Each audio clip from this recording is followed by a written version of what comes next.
Meus irmãos, uma bênção de Deus e mais uma vez estarmos juntos para então refletirmos na palavra do Senhor, e a minha oração desde já para esse culto nos lares de quarta-feira, onde estaremos com a nossa família, que seja de grande valor, de grande bênção para todos nós, e que Deus mesmo fale aos nossos corações e nos conduza em graça e sabedoria para a glória do seu nome.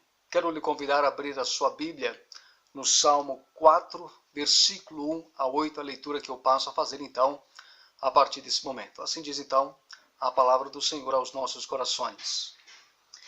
Responde-me quando clamo, ó Deus da minha justiça, na angústia me tens aliviado. Tem misericórdia de mim e ouve a minha oração. Ó homens, até quando tornareis a minha glória em vexame, e amareis a vaidade e buscareis a mentira? Sabei, porém, que o Senhor distingue para si o piedoso. O Senhor me ouve quando eu clamo por ele. Irai-vos e não pequeis. Consultai no travesseiro o coração e sossegai. Oferecei sacrifícios de justiça e confiai no Senhor. Há muitos que dizem: quem nos dará a conhecer o bem? Senhor, levanta sobre nós a luz do teu rosto. Mais alegria me puseste no coração do que a alegria deles, quando lhes há fartura e cereal de vinho. Em paz me deito e logo pego no sono, porque, Senhor, só tu me fazes repousar seguro. Deus abençoe o nosso coração, a sua palavra para a nossa edificação e para o nosso fortalecimento neste culto de oração mais uma vez, juntamente com a nossa família em nosso lar. Meus irmãos, alguns estudiosos acreditam que este Salmo de Davi, capítulo 4, apresenta como pano de fundo uma aflição devido ao prejuízo das colheitas, pois o Salmo está dentro desse contexto e a leitura que eu fiz nos faz realmente, irmãos, considerarmos o que acabo então de destacar aqui para os irmãos.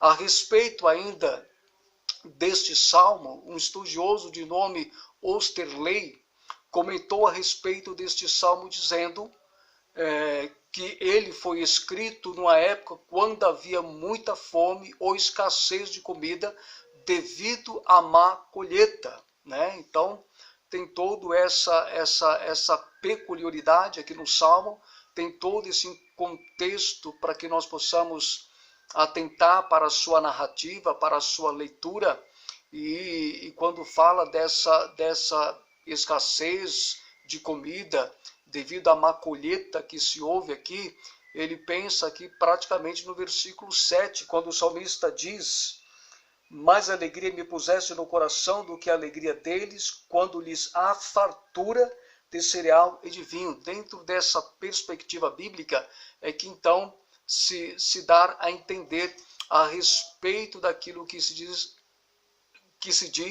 de escassez e devido à má colheita que não houve no tempo devido aqui dentro desse salmo e nesse contexto.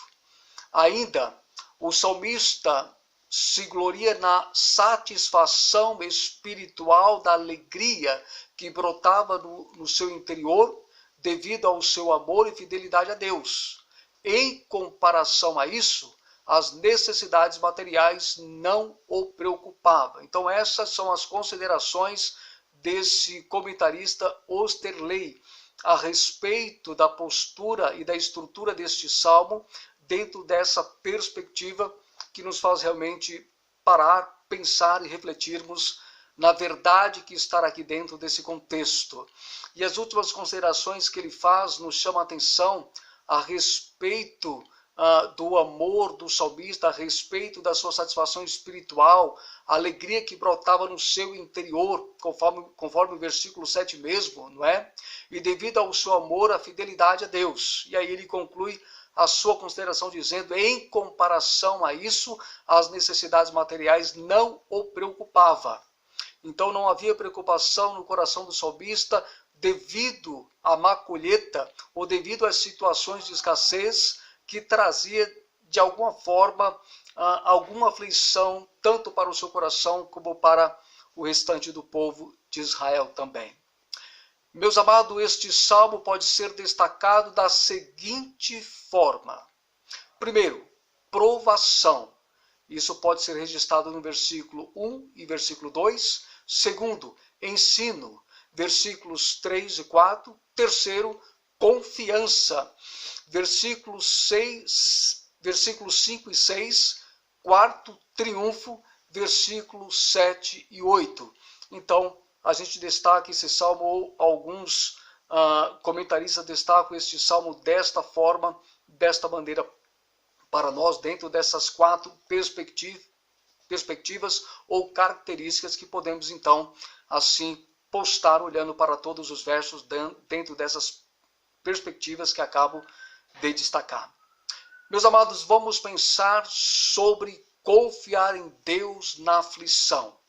É justamente essa proposta do Salmo, porque fala de aflição e também nos faz pensar sobre confiar no Senhor, no Deus eterno, no que diz respeito na aflição. Então é o que nós vamos pensar, olhando de uma forma particular para o versículo 8, que diz assim, na minha tradução, Bíblia atualizada, o texto que temos aqui é da Corrigida Fiel, que está aqui diante de nós, mas eu vou ler na atualizada. Em paz me deito e logo pego no sono, porque, Senhor, só Tu me fazes repousar seguro. Na Corrigida Fiel diz, em paz também me deitarei e dormirei, porque só Tu, Senhor, me fazes habitar em segurança. Pois bem, a expressão que nós encontramos nesse salmo, a sua primeira expressão que diz em paz, logo no início do versículo 8, parte A do versículo. Isto é e nos faz pensar sem preocupação, sem ansiedade, sem temor, sem medo. Então, quando o salmista traz simplesmente essa expressão em paz, logo nos faz pensar, irmãos, em um comportamento sem preocupação, sem ansiedade, sem temor, sem medo. Porque isso deve gerar dentro de nós, em paz, no que diz respeito à confiança que depositamos no Senhor em meio a toda e qualquer situação. É justamente o que essa expressão nos faz pensar, meus amados, dentro desse contexto de aflição que o Salmo 4 nos traz. Sabemos muito bem que não é fácil você viver tempos de aflições, tempos difíceis, dias difíceis, e não termos preocupação, não termos alguns picos de ansiedade e termos temor dessa situação ou mesmo medo.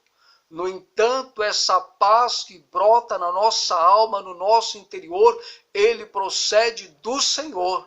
E é no Senhor, mediante esta paz que ele mesmo traz ao nosso interior, que vai fazer com que não tenhamos preocupação, que não tenhamos ansiedade, que não tenhamos temor, que não tenhamos medo do hoje, do amanhã, do futuro, do que está acontecendo ou do que esteja por vir, mesmo que nós não saibamos o que esteja diante de nós.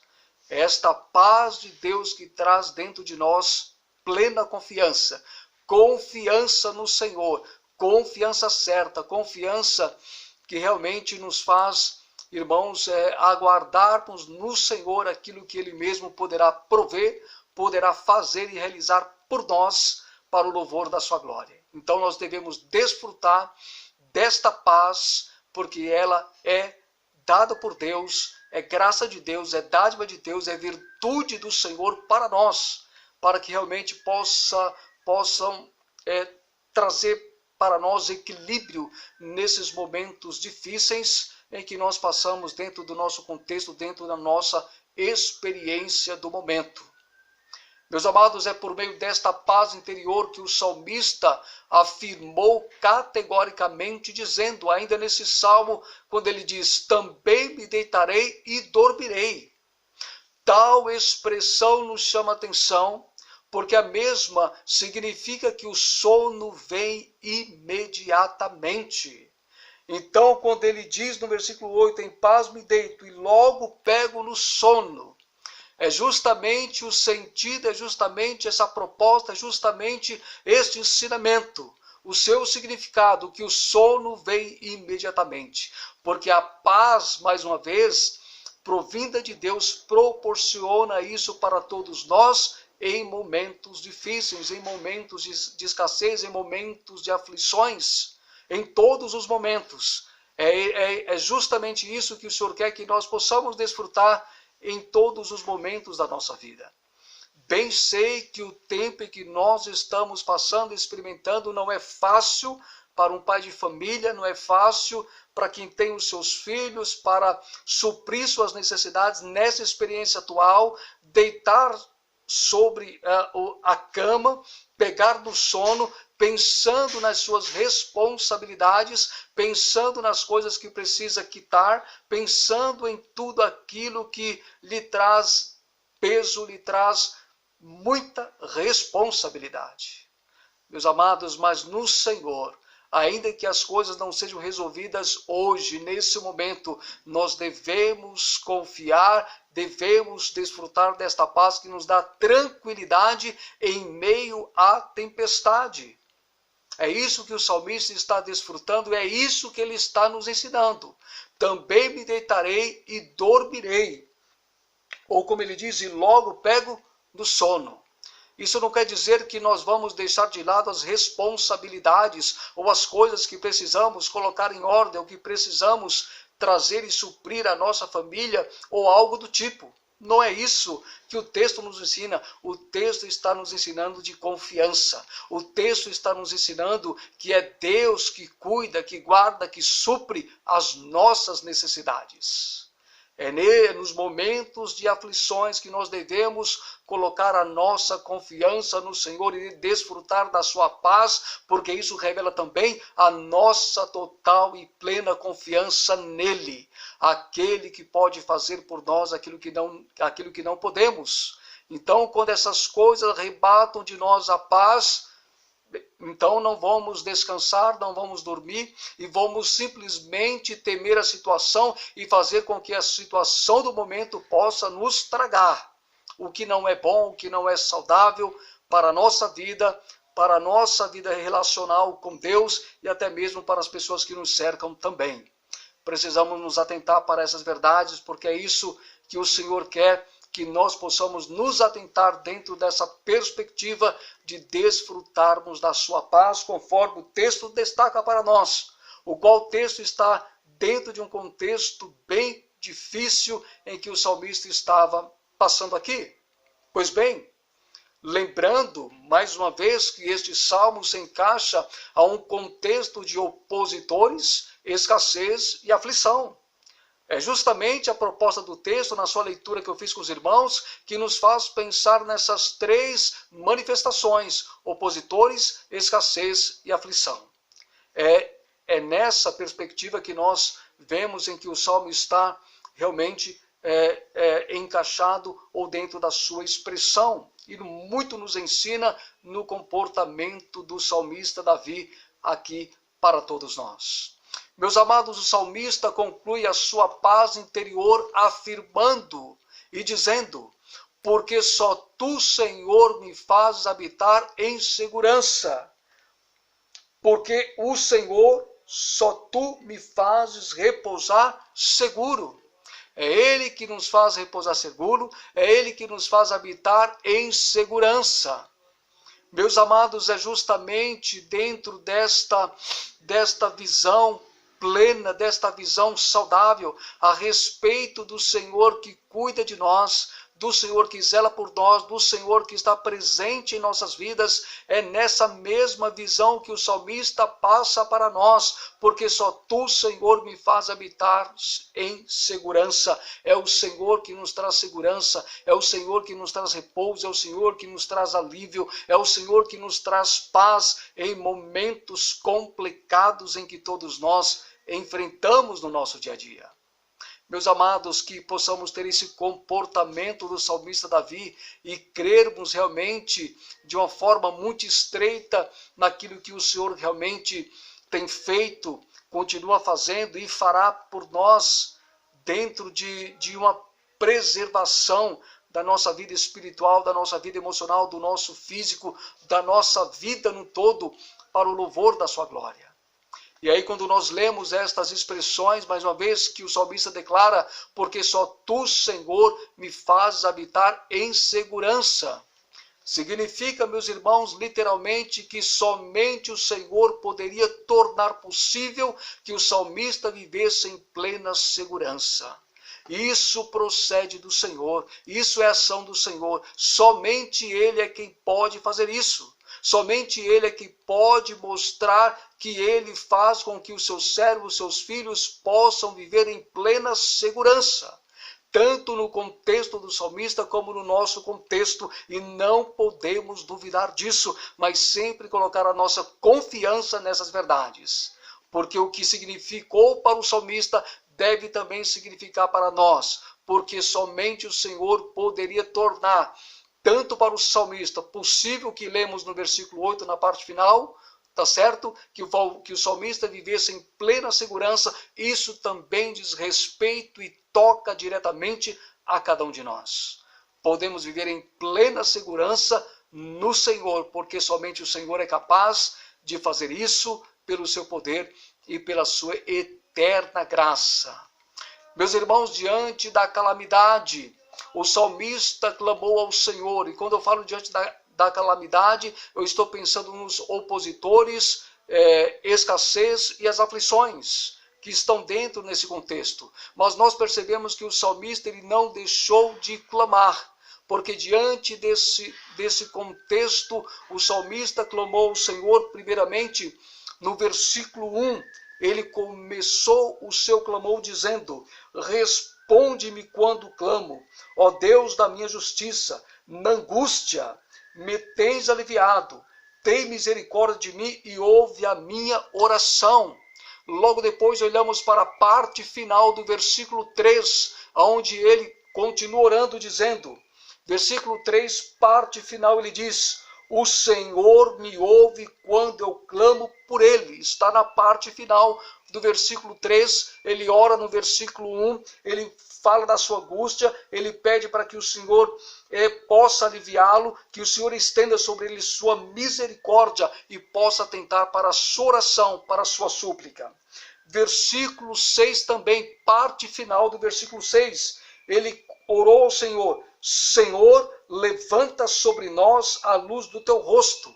Você percebe que o salmista, ele diz sobre nós, ele não diz sobre ele, ele fala sobre ele, Davi, e sobre o povo que estava sobre o seu reino, sobre o seu poder, sobre a forma do seu governo. Então ele clama no versículo 6, Senhor, levanta sobre nós a luz do teu rosto. Tanto sobre ele como os seus patriarcas, como os demais judeus, como os demais israelitas também. Então percebemos aqui dentro desse texto do capítulo 4, o salmista orando, o salmista buscando, o salmista suplicando a Deus para que o Senhor olhasse para a sua angústia, viesse aliviá-lo e que também tivesse misericórdia dele e ouvisse a sua oração. E ele também retrata e mostra para que o Senhor continue olhando, ouvindo o seu clamor, versículo 3, e no versículo 6 ele pede para que o Senhor olhe não somente por ele, mas por todos os outros judeus, os outros israelitas. Senhor, levanta sobre nós a luz do teu rosto. Ele pede por ele, ele pede pelo povo que estava sobre o seu governo, sobre a sua direção como rei de Israel, como rei em Jerusalém. Meus irmãos, então nós percebemos aqui a oração de Davi, o clamor de Davi. A proposta deste salmo nos mostra Davi buscando o Senhor mesmo na calamidade. Ele depositou a sua confiança em Deus. É o que nós devemos fazer também hoje, é o que nós devemos fazer amanhã, é o que nós devemos fazer sempre, porque sempre devemos confiar no Senhor para o louvor da sua glória. Concluindo a nossa reflexão para essa noite, aprendemos com o salmista que quando oramos, podemos desfrutar das verdades do versículo 8, mesmo em meio à aflição. E as verdades do versículo 8 diz, em paz me deito e logo pego no sono, porque, Senhor, só Tu me fazes repousar seguro. Então nós aprendemos essas verdades com o salmista e aprendendo essas verdades devemos colocar em prática para desfrutarmos das verdades maravilhosas do versículo 8. Meus irmãos, confiar em Deus na aflição é um ato de confiança, é um ato de fé em Deus. É o que nós aprendemos com o salmista, é o que nós vemos no seu comportamento em meio aos opositores, em meio à escassez, em meio às aflições. Por isso, a proposta dessa reflexão para nós, confiar em Deus na aflição, é uma proposta muito acertada para esse tempo, para o nosso contexto, como foi para o tempo do salmista e para o seu contexto também. Meus queridos, Deus nos abençoe em Cristo Jesus com essas palavras, que sejamos abençoados, que sejamos amparados, ou que possamos sentir literalmente esse amparo, esta proteção, este livramento e as providências oriundas de Deus para a nossa vida. Deus abençoe sua casa, Deus abençoe sua família, Deus nos abençoe no nosso tempo de oração. Acolha, Deus, a nossa petição para o louvor da sua glória. Meus amados, olhemos para o Salmo 4, dos versos 1 a 8, e possamos deitar, possamos dormir, possamos descansar, sabendo quem é que cuida de nós. E isso fala de confiança no Senhor. Confiamos em Deus nossa vida e tudo que nos cerca para seu louvor e sua glória. Deus em Cristo nos abençoe, forte abraço a todos e oremos uns pelos outros nesse tempo presente.